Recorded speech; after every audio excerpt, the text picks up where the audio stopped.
Have you ever held on to someone longer than you should have? A relationship, a friendship, a job, a version of yourself, long after it had expired, long after it had stopped serving your peace. You tell yourself you're being loyal, that you're being strong, that one more try might fix it. But deep inside there's this weight, this tightening, a voice you ignore that whispers, "It's time to let go."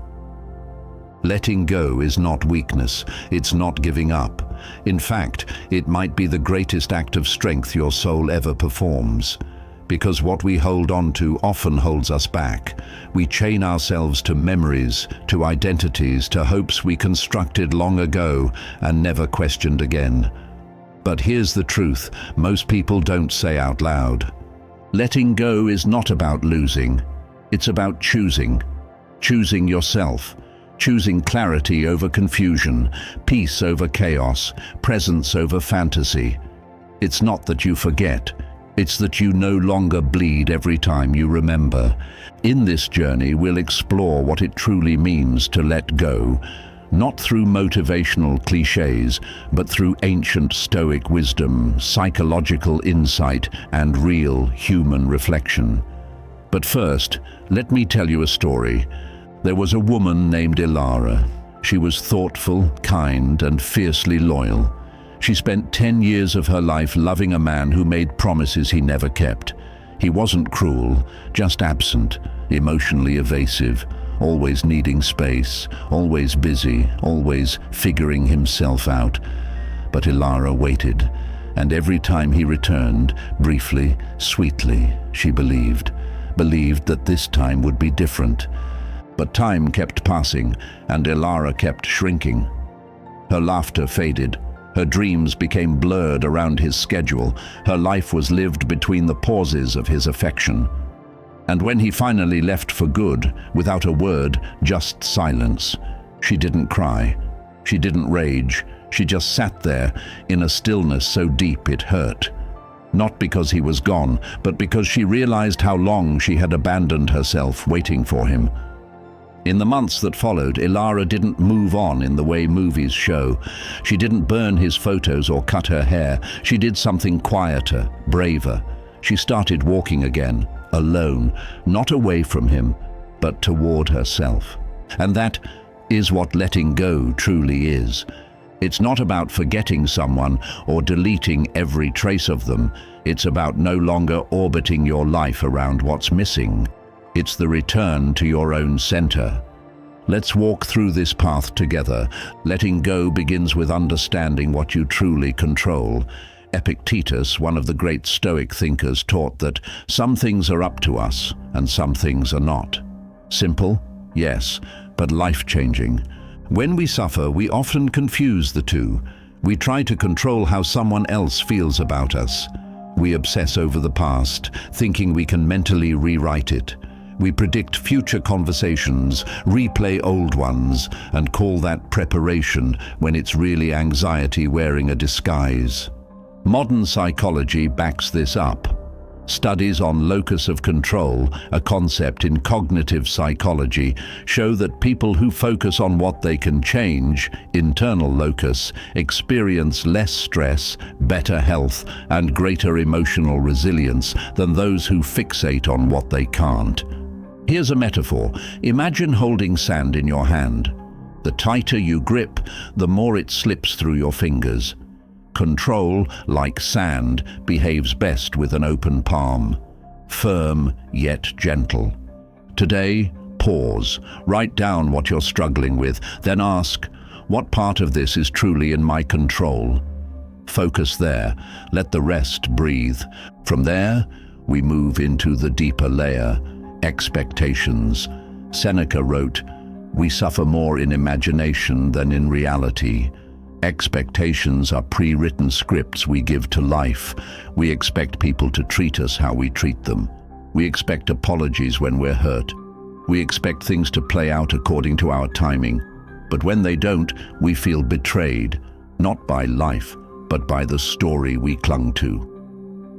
Psychologist Albert Ellis, the father of rational emotive behavior therapy, said emotional suffering is often caused by irrational beliefs, like people must treat me fairly or life must go how I plan. These musts create friction with reality. Think of expectations like a GPS set to a destination that keeps changing without your knowledge. You get lost, frustrated. You start thinking the car is broken, but really, it's the map that's outdated. Try this today. Take one expectation you've been clinging to, someone's apology, a job outcome, a reconciliation, and gently loosen your grip. Replace the word should with could. Shift from demanding reality to working with it. As we loosen expectations, we confront another truth. Emotions aren't facts. They're signals, but they're not always accurate. Marcus Aurelius, the Stoic emperor, wrote in his Meditations, "You have power over your mind, not outside events. Realize this, and you will find strength." When a person leaves us, or betrays us, or simply stops caring, our mind rushes to judgment. I wasn't enough. I did something wrong. They never cared. But these are stories, not facts. Emotions create narratives, and if we're not careful, we mistake the narrative for the truth. Psychologist Daniel Kahneman explains this through System 1 thinking, our fast, emotional, automatic brain responses. When triggered, they override reason. That's why we often spiral emotionally after loss or rejection. We need System 2, our slower, rational brain, to step in. Here's a metaphor. Imagine your emotions as storm clouds. You can feel the storm, but you don't jump out of the airplane. You wait, you observe, you navigate. That's emotional intelligence, not denial, but discipline. Practice this. The next time you're overwhelmed by emotion, ask yourself, is this a fact or a feeling? Write it down. Naming the emotion creates space between you and the story it's telling. Once we've observed our emotions, we must deal with the lingering attachments, especially to people who no longer walk with us. This is perhaps the hardest part, releasing the emotional debt we feel owed, the apology we never got, the closure we crave, the words we wish they'd say. But here's a gentle truth. Closure doesn't come from them, it comes from within. Epictetus said, "It is not events that disturb us, but our judgments about them." We think, if they apologized, I could move on, but often, even when apologies come, the pain remains. Why? Because what hurts most is not the action, but the meaning we gave it. In psychology, this is called meaning making. Our minds constantly assign value and intent to what happens. If someone leaves us, we tell ourselves, I wasn't enough. That becomes the scar. That's why healing begins not with getting answers, but with rewriting meaning. Here's a metaphor. Imagine your mind is a house, and that person was once a guest. They've left, but you keep rearranging the furniture for them, just in case they return. You can't live fully in a house still prepared for someone who's no longer coming back. Here's something practical. Write a letter to the person you can't let go of. Say everything you wish they'd hear, but don't send it. Burn it. Let the fire remind you it's not about them. It's about you returning to your life. That's the path we're walking. Not to forget, not to numb, not to pretend, but to heal with wisdom. To see loss not as a punishment, but as a passage. The Stoics didn't fear loss. They studied it, practiced it, so when it came they met it not with despair but with readiness. Letting go is not a moment, it's a practice, and it's only just begun. In part 2 we'll explore more deeply how detachment becomes strength, how self-worth is reclaimed, and how to turn solitude into sanctuary. You'll learn the Stoic art of impermanence, the psychology of identity rebuilding, and the rituals that can anchor your healing journey. Let's keep going. As the days go by after a painful goodbye, many people think healing means suddenly waking up without pain, but in reality, healing is quieter than that. less like fireworks, more like rain. It's a slow softening of the ache, the gradual return of your own voice, and the rediscovery of all the things you once placed on hold while waiting for someone else to choose you. Letting go is not about closing a door in bitterness. It's about learning how to walk through a new one with presence and clarity. It begins when you realize that detachment isn't coldness, it's freedom. The Stoics practiced detachment not to become emotionless, but to remain unshaken in a shaking world. They called this apatheia, not apathy, but a state of clear, untroubled mind. Marcus Aurelius often reminded himself, "If someone can prove me wrong, I will change my mind. I seek the truth, which never harmed anyone." What does this mean for us? That our peace should not depend on the actions of others, but on the inner structure we build ourselves. Psychologically, this aligns with the theory of emotional independence, where your sense of self is not built on how others treat you, but on your own internal compass. Think of it this way: your inner peace is a candle. If it flickers every time someone enters or leaves the room, it's not protected. Build a glass around it. Let it glow regardless of who's near. One practical act you can try today. Identify a recurring trigger, something someone says or does that disturbs your peace. Write down why it affects you so much. Then ask, what belief inside me is letting this disturb me? Often it's not their words, it's our attachment to them. As detachment takes root, the next step is rebuilding your identity, not around someone else, but around your values. One of the greatest causes of emotional suffering is enmeshment, when we define who we are based on our role in someone else's life. We say, "I'm his girlfriend, her best friend, their support system," until we're no longer sure who we are outside of them. The Stoics urge us to know our nature. Seneca said, "If one does not know to which port one is sailing, no wind is favorable." Without a sense of inner direction, we're tossed by every tide. In modern psychology, this is known as self-concept clarity, a well-defined, stable understanding of who you are. People with high self-concept clarity recover faster from emotional turmoil because their identity isn't built entirely on relationships, it's built on character. Here's a metaphor: imagine your life as a stage. People will come and go from the performance. Some are main characters, others brief cameos. But you are the scriptwriter, the actor, the director. Reclaim the lead role. Here's what you can do now. Write a new self-description that doesn't include any relationships. Not "I'm a mother" or "I'm a friend," but "I'm someone who values honesty. I'm someone who learns from mistakes." Build your identity from the inside out, not the outside in. In this rebuilding, solitude becomes your sanctuary, not your sentence. The fear of being alone keeps many trapped in painful connections, but solitude, when embraced, becomes a mirror. It reveals the parts of yourself you had buried under constant noise, validation seeking, and social performance. Epictetus warned against filling our lives with distraction. He urged us to retreat into ourselves often, to examine what we think and why. And modern neuroscience supports this. Moments of stillness allow the brain's default mode network to activate, associated with reflection, memory, and sense-making. In short, we understand ourselves better in silence.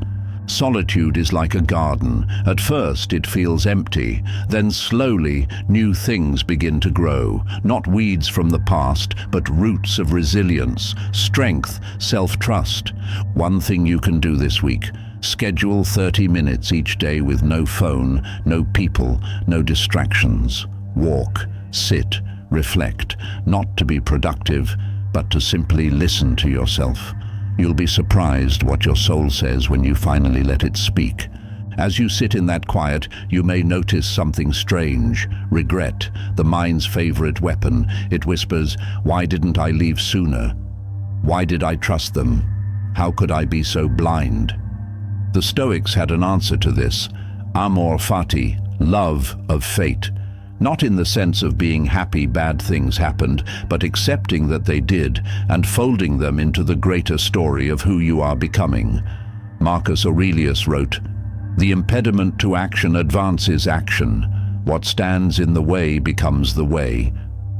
In psychological terms, this is known as post-traumatic growth, the idea that adversity, when processed with awareness, can actually make us more resilient, empathetic, and wise. The pain becomes the lesson, the scar becomes the symbol of survival. Imagine your life as a book. Would you really want every chapter to be easy? No conflict, no failure, no struggle. That wouldn't be a story. It'd be a brochure. Instead of fighting regret, try this. Write a letter from your future self, 5 years from now. What did you learn from this moment? How did it shape your strength? Speak to yourself as the person who already turned the pain into power. That is letting go, not by erasing the past, but by making peace with it. And when you finally start to feel that peace, you'll face another test. The urge to look back, to check their social media, to wonder if they miss you, to wait for a sign. This is where discipline meets healing. The Stoics trained daily to resist the impulses that weakened them. Seneca said, "It is not that we have a short time to live, but that we waste much of it." How much time have we wasted rereading texts, overanalyzing silence, refreshing old wounds? In behavioral psychology, this is called intermittent reinforcement, the most powerful form of addiction. When someone gives you occasional affection, breadcrumbs of attention, the brain gets hooked on the hope. That's why it's hard to let go. You're not addicted to the person, you're addicted to the pattern. Break the pattern by creating structure. Every time you feel the urge to check on them, do a set activity instead. Journal, walk, stretch, clean, call a friend. Replace the habit, make it conscious. Here's a metaphor. Your brain is like a trail in a forest. The more you walk the same emotional path, checking, longing, replaying, the deeper the trail becomes. But when you walk a new path, even if it feels unfamiliar at first, a new trail forms. Healing isn't forgetting, it's choosing a new trail, one step at a time. You'll also find that letting go is easier when you forgive, not always them, but yourself. Forgiveness is often misunderstood. People think it's about saying it's okay. But true forgiveness is saying, it happened, I learned, I release the grip. Epictetus taught that others act based on what they believe is right. Whether they were right or wrong is their journey, but your freedom begins when you stop trying to carry both your story and theirs. Forgiveness, in modern psychology, is linked with reduced stress, lower blood pressure, and even improved sleep. It's not a moral luxury, it's biological medicine. Here's a metaphor. Imagine holding a hot coal, waiting to throw it at someone, but the longer you wait, the more it burns your hand. Letting go of that coal is forgiveness. It's not about them, it's about your hand. Try this. Take a deep breath. Say this sentence out loud or in your mind. I forgive myself for not knowing then what I know now. That's it. Begin with self-forgiveness, because sometimes the hardest person to let go of is the version of you who stayed too long. This is the real work. Letting go is not a single decision. It's not a grand speech. It's not a dramatic unfollow. It's a practice, daily, quiet, sacred. And the more you practice, the more something incredible happens. You come back to yourself. Not as someone who was broken, but as someone who was rebuilt, wiser, quieter, deeper. You stop searching for closure in their apology, in the reason they left, or the silence they gave you. Instead, you start building peace through presence. In part 3, we'll dive into the final phase of letting go, how to rebuild joy, trust again, reconnect with others without losing yourself, and how to carry your story without letting it define you. You've come this far, and you are not behind. You are right on time. Let's finish this together. As you begin to feel your own strength again, you may notice something unexpected. Joy. Not the loud, glittering kind, but a quieter, steadier joy. The joy of waking up without emotional heaviness. The joy of realizing you're no longer orbiting around someone else's absence. The joy of seeing how far you've come without even noticing. Letting go makes room for that joy. But to keep it, you must learn not just to release, but to rebuild. Because letting go isn't only the end of something, it's the beginning of everything that follows. And the first step in rebuilding is learning how to trust again, beginning with yourself. Marcus Aurelius wrote, "Look well into thyself. There is a source of strength which will always spring up if thou wilt always look." What he meant was, you are not as fragile as you think.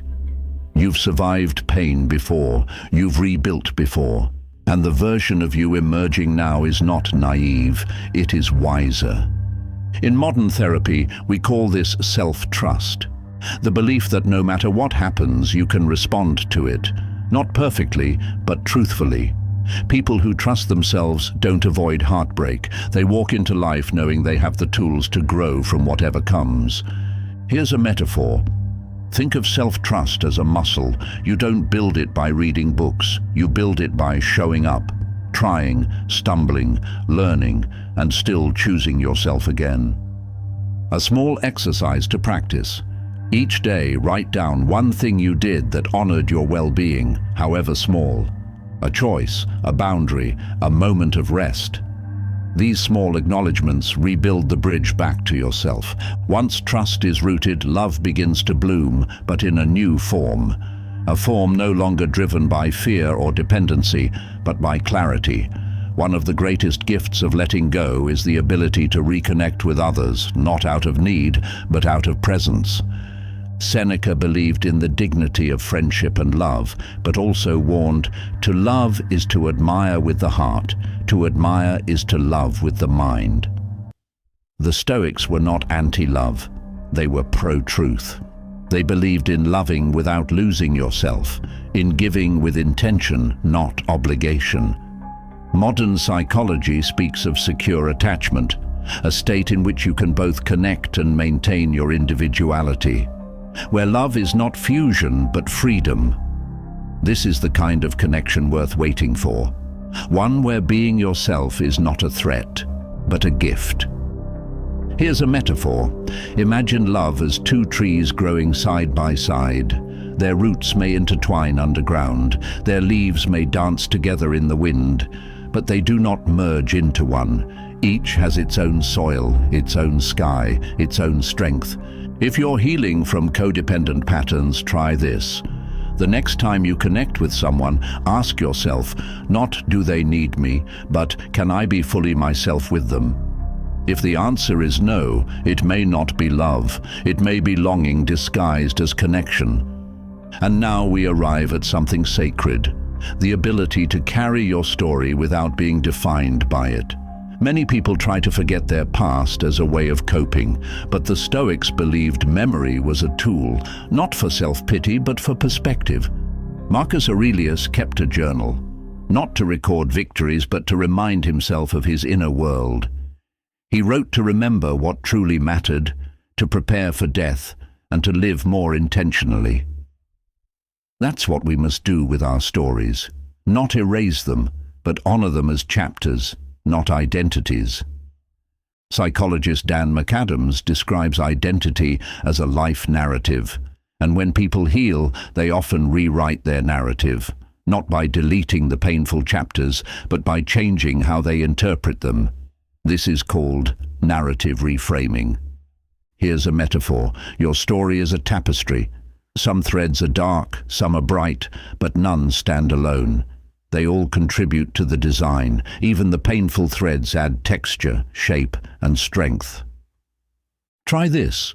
Write a short story of your life so far, not a list of events, but a story with a theme. What have you learned through loss? What strengths did pain uncover? Give your life narrative meaning, not just memory.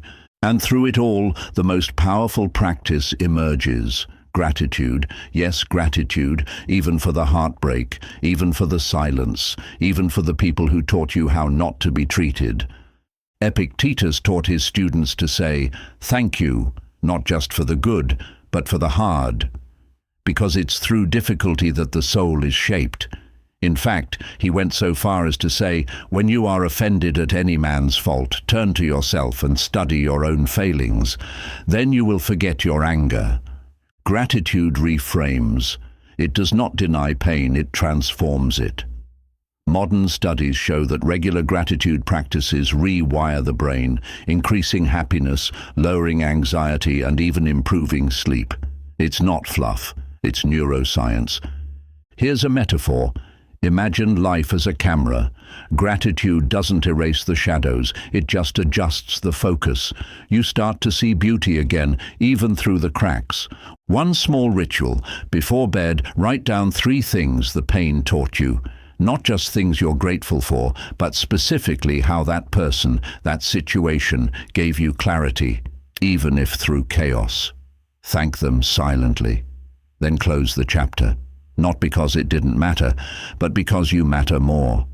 So here we are. After all the reflection, the silence, the storms, you're still standing. Maybe not where you expected to be, maybe not with who you thought, but lighter, clearer, wiser. Letting go, in the end, is not an act of forgetting. It is the art of remembering differently. It's waking up and realizing, I don't need their validation to be valuable. I don't need their return to be whole. I don't need to understand everything to move forward. Because happiness is not something you chase. It's something you choose, moment by moment, by how you respond, how you think, and who you become. Letting go is a daily practice.